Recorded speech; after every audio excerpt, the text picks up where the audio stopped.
네, 안녕하세요. 네, 다동작가 신TV의 다동작가입니다. 오늘은 6월 2일, 네, 드디어 1년 12개월 중에 이제 반을 시작합니다. 시간 참 빨리 가네요. 2020년도가 시작한 지 얼마 안 된 것 같은데 벌써 6월입니다. 이제 여름이 다가오고요. 네, 이제 오늘 제가 또 들고 나온 책은 습관이 무기가 될 때, 습관이 무기가 될 때, 스몰 헤빗 빅 체인지, 남다른 습관이 당신의 경쟁력이 된다. 제 네 번째 이야기. 오늘은 스트레스를 쓸모있게 바꾸는 습관에 대해서 제가 이제 책의 내용을 읽어드리도록 하겠습니다. 어디서부터 어디까지가 습관일까? 스즈키 이치로, 이치로 선수죠. 많이 아실 거예요. 아시는 분들은 메이저리그 야구 좋아하시는 분들은 물론 약간의 거리감이 있는 일본 선수지만 그래도 그 개인을 봐서는 굉장히 존경할 만한 그런 선수죠. 일본에서 루틴이라고 그러죠. 영어로 일과 루틴이라는 말을 유행시킨 사람은 미국 메이저리그에서 활약한 이치로 선수다. 그래서 이 이치로 선수의 습관을 보면 이제 이제 뭐라 그러냐, 운동 선수들, 특히 야구나 축구나 농구나 뭐 그런 운동 선수들을 보면 시합 전에, 타석에 들어가기 전에 꼭 하는 습관이 있습니다. 하는 행동들이, 모자를 한번 더 쓴다거나 아니면 이제 뭐 장갑을 다시 한번 낀다거나 그런 게 매번 반복되는 행동이 있습니다. 그게 바로 이제 어떤 습관이라고 할 수가 있죠. 루틴. 그러니까 이치로 선수 같은 경우에는 가볍게 배트를 휘두르고 오른쪽 발을 돌리고 왼쪽 발을 돌리고 살짝 몸을 숙인 후 배트로 스파이크를 오른쪽 왼쪽 순으로 치고 발판을 다듬고 배트를 만지고 배트를 세우고 소매를 잡아당긴다. 그리고 시합 후에도 이제 어떤 일정한 루틴이 있다고 합니다. 그래갖고 이치로 같은 경우에는 1년 동안에 이런 어떤 그 시합이 잡히면 그거에 따라서 이제 이치로가 하는 행동, 하는 습관들이 결정이 된다고 합니다. 그래서 이치로 같은 경우에는 이제 매년 우수한 성적을 올리기 위해 고생하여 루틴을 지키는구나 생각할 수 있지만 그게 아니다라고 합니다. 불안증과 스트레스 전문가인 스티브 오르마 박사에 의하면 루틴에는 스트레스를 완화하는 강한 효과가 있다고 합니다. 그래서 가장 스트레스를 받지 않는 하루를 보내는 방법을 추구했더니 자연적으로 루틴이 생기게 됐고 이를 매년 반복한 것이라고 합니다. 가장 스트레스를 안 받는 하루하루를 계속 지내다 보니까 어쨌든 야구 선수니까 계속 매일이 시합 있는 날은 매일 반복되는 거니까 그거에서 가장 스트레스 안 받는 방법을 자기가 찾고 그것을 계속 하다 보니까 이제 그게 습관이 된 거고 그게 이제 매년 반복이 되는 거죠. 스트레스 완화를 위한 루틴은 딱히 이치에 맞지 않아도 됩니다. 그래서 우리도 스트레스를 줄이는 그런 하루를 살기 위해서 노력을 하다 보면 어떤 루틴이 생기겠죠. 그리고 그거를 계속 보통 일반 사람들이 생각하기에 상식적이지 않아도 자기 자신한테는 스트레스를 가장 덜 받는 이제 루틴이기 때문에, 습관이기 때문에 그런 것을 하나씩 만들어도 괜찮을 것 같습니다. 그리고 다음 이야기는 이제 율리우스 카이사르. 이 율리우스 카이사르는 로마의 황제입니다. 이 사람은 습관이 자신을 3인칭으로 말하는 습관이 있다고 합니다.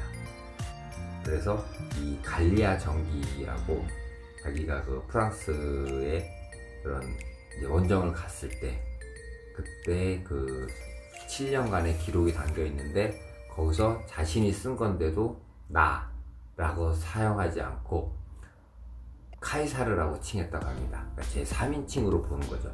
내가 한 것인데도, 내가 행동한 건데도 꼭 남이 한 것처럼, 그러다 보니까 어느 정도 객관성을 유지할 수가 있는 거죠. 그래서 사이언티픽 리포트에 실린 논문에 의하면 3인칭 시점으로 하는 독백에는 스트레스를 완화하고 자기 긍정감을 올려주는 효과가 있다고 합니다. 당사자의 관점에서 멀어져 감정을 객관적으로 관찰할 수 있고 이것이 심리적인 안정으로까지 이어진다는 것입니다. 객관적으로 볼 때 거기서 심리적인 안정까지 얻을 수 있다고 합니다. 그래서 오늘 저도 하나를 또 메모를 해봤는데 거기서도 저를 3인칭 시점으로 한번 봐봤었거든요. 그러니까 좀 더 객관적인 시각을 갖게 되더라고요. 그게 곧 또 심리적인 안정까지 온다 그러니까 한번 해보시면 될 것 같아요.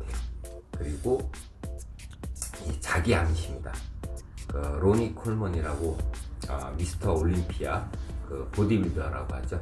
세계에서 제일 유명한 보디빌더라고 하면은 너무나도 잘 알려진 아놀드 슈왈츠제네거가 있는데 이 사람의 7회 우승을 뛰어넘는 8회 우승을 기록한 로니 콜먼이라는 사람이 있습니다. 이 사람이 이제 자기 암시에 대해서 습관을 갖고 있는데 어떤 무거운 이제 역도로 웨이트를 들어 올릴 때 라이트 웨이트라고 외친다고 합니다. 가벼운 무게라고.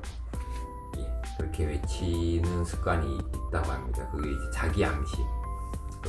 체면수라고 비슷한 거죠. 자기 암시라고 하는 건데 실제적으로 효과가 있다고도 합니다. 이게 말을 사용하여 사고와 감각을 조작하는 것으로 예전에는 최면술의 일종으로 여겨졌지만 현대의 뇌의 활동 상태를 촬영할 수 있게 되면서 실제로 효과가 있음이 과학적으로 증명이 됐다고 합니다.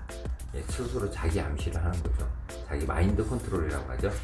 그것을 하면서 이제 어느 정도 그 효과가 있다고 하니까 무슨 일을 하든지 어려운 일이 힘들어도 해낼 수 있다. 나는 할 수 있다. 내가 왜 못해? 나는 할 거야. 할 수 있어. 그런 긍정적인 마인드 컨트롤을 하면 어느 정도 효과가 있다고 합니다. 그리고 이제 항상 최악을 생각하는 사람의 성공 기술. 지금 현 미국 대통령이죠. 도널드 트럼프. 미국 제45대 대통령이기도 하고, 그 다음에 또 원래는 이제 부동산 투자로 큰 부를 쌓은 부동산 왕이고, 경제지 포브스는 그의 자산을 5조 원 정도로 추정한다고 합니다. 이 트럼프의 습관입니다. 도널드 트럼프 대통령의 습관은 본인이 이렇게 얘기했다고 합니다. 내가 낙관적인 사고의 힘을 믿는다고 생각할지도 모르겠지만 실은 비관적인 사고의 힘을 믿는다. 나는 항상 최악의 사태를 고려한다. 최악의 사태를 상상하면 어떤 문제가 발생해도 대처할 수 있다. 전에 얘기했던 어떤 영화 감독 같은 경우에도 이제 대안을 하나를 더 이제 편집을 각각 맡겨서 그 중에서 제일 좋은 걸로 또 이렇게 덧붙이고 뺄 거 빼고 더할 거 더하고 해서 하는 것처럼 이 트럼프의 같은 경우도 어느 정도 비슷하다고 할 수 있죠. 트럼프도 낙관적인 사고보다는 비관적인 사고를 해서 거기에서 어떤 최악의 상태를 상상하게 되면 또 그거에 대한 대응책도 함께 마련을 하겠죠. 그래서 최악의 상태가 돼도 어쨌든 대응책을 생각을 해놨기 때문에 그거에 의해서 실행을 하면 어느 정도 그 최악의 상황도 면할 수 있는 그런 효과를 갖고 있다고 하죠. 확실히 포지티브 띵킹이라고 하면 듣기에는 좋지만 모든 것에 낙관적으로 임할 때 문제가 발생하면 대처가 어려워집니다. 반대로 항상 최악의 상황도 떠올려 보면 무슨 일이 일어나도 이미 검토를 끝냈기 때문에 그대로 움직이면 될 뿐입니다. 그가 최고임에는 틀림없기 때문에 트럼프의 이런 습관을 배우는 것도 같이 가치가 있다 라고 이 저자는 얘기하고 있습니다. 여기까지 제 4장 스트레스에 대한 거죠. 스트레스를 쓸모있게 바꾸는 습관. 이 스트레스를 줄이기 위해서 노력을 하다 보면 또 좋은 습관을 하나 또 만들어낼 수가 있습니다. 그리고 그 습관으로 인해서 우리가 사는데 스트레스 안 받으면 좋잖아요. 그러면 정신도 마음도 육체도 건강해지고. 여러분 여기까지 하겠습니다. 다음에는 공부가 습관이 될 때를 찾아뵙겠습니다. 오늘도 수고하셨습니다. 고생하셨습니다.